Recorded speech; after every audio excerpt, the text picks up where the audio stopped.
Hello my friends! Once again we are building a model for my patron Todd Walton over at patreon.com/Ron Perry. Todd asked me to build a recreation of a magazine article he had found on eBay from the 1970s, and luckily I have a few friends who are able to easily laser cut out parts for me, so I sent the plans over to Kenny Crump and had him whip them out for me. They turned out great.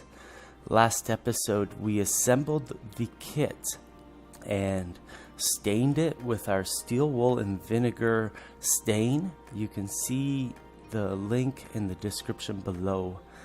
And please, if you like these videos, please consider becoming a patron at patreon.com/Ron Perry. Thank you for watching.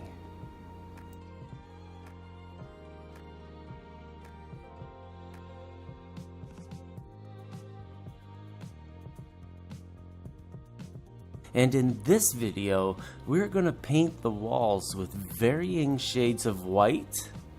We're going to paint the windows and install them. And I discuss some of my inspirations about mixing paint. Please enjoy this episode.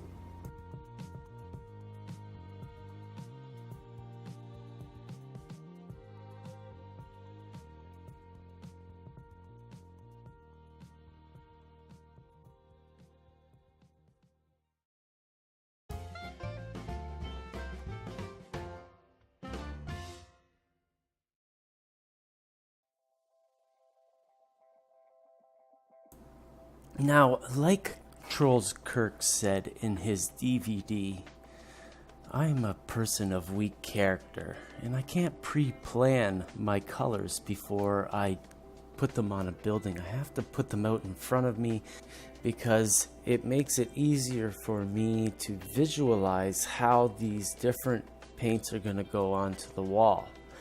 And how we're going to paint this wall is we're going to start with an acrylic paint that is mixed with alcohol and glycerin. And this makes it a bit of a colored stain. And that's what I want for this wall. I want this wall to have a nice white look to it that is super duper faded. This acrylic stain is perfect for that task. After allowing the stain to cure in place, I come back with a very small fine brush to paint single boards.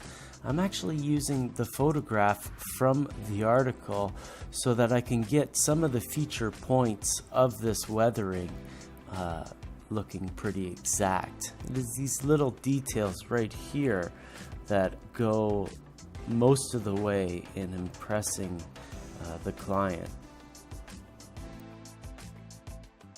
You might notice that I'm smudging some of the boards out with my finger. This fades the paint. It gives it allows the stain to show through the paint itself, especially if you lick your finger. Sometimes the simplest tasks work the best.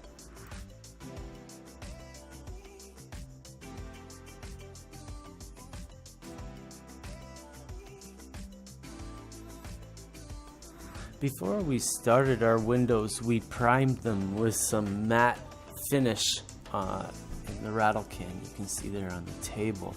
I then came back and painted white on with a sponge on the windows so that I could get a variation to the color on the plastic. I don't like painting plastic, but I also don't like painting plastic perfectly too. The rest of the building ain't perfect. Plastic shouldn't be either. After our paint is cured up on the sides of the walls, I'm going to apply some more ink and alcohol stain. Now this stains the white boards in some ways black, but also I apply the stain upside down so that it will settle in the clapboard recesses where the shadow should be. Oops, put it right side up there. Forget about that. Well, it's a good idea anyways. Now I know there are many ways to do windows, and I have probably done them all over the years. My favorite way to do it these days, and for the last 5 years or so, is to make glue windows out of weld bond glue. I simply take my plastic Tichy windows, I apply them to the building with normal weld bond glue.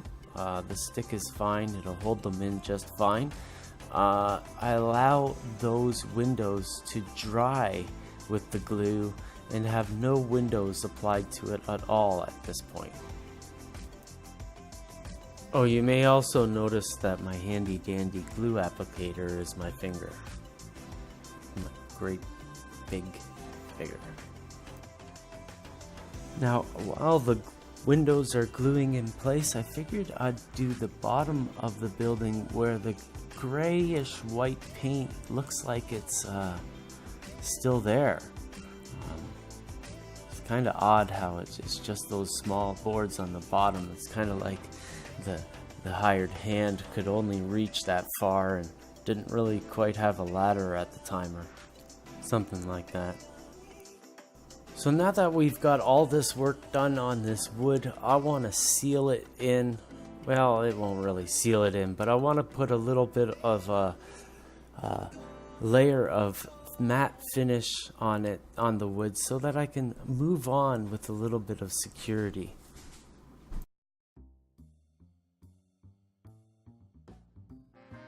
Something I noticed while going over this footage was me wiping away the glue that squeezed out from these windows with this brush. It's important to get the glue that squeezes out brushed away as soon as possible. And because I've painted the boards beforehand, I'm not as worried about the glue squeezing out as I could be. Now, to finish off this video, I would like to talk a little bit about mixing paints and how I go about doing these things. The fact is that I've been heavily influenced by the artist and O-scale model railroader Troels Kirk from Europe, and a few years ago have passed since I received a review copy of Troels' limited run DVD on mixing paints. The video dawned on me an idea that I had been avoiding for years, a point of view on mixing paints that was more than just a little chaotic. I hope to get permission to make a video with snippets from that video one day. I was told by Troels it was out of print permanently, and it really was a great and informative DVD that has influenced my career a great deal. So I'd like to share that someday. But, you know, I'm putting down paint on these boards, and there's no rhyme or reason to how I'm applying it. I am dabbing paint on. Sometimes you could dab on paint with a real rough sponge, and where else in life does that make sense? It doesn't. So yeah, Troels Kirk and the DVD on his coloring is amazing. And you know, don't try to paint everything so fully all the time. Give it some you know, nastiness. Give it, you can always add more paint, and even sometimes you can remove paint. So give it a chance. Try it out. Try something new in your hobby, and you know, it might improve your skills in ways that you appreciate. And you know what? In the end, that's all that matters, is this hobby and how it treats you. I want to thank you for watching this video. My name is Ron Perry. If you want to support these videos, you can support them over at patreon.com/Ron Perry, and right here is a list of some fine people who helped me make these videos. Thank you very much for watching. Have a great day.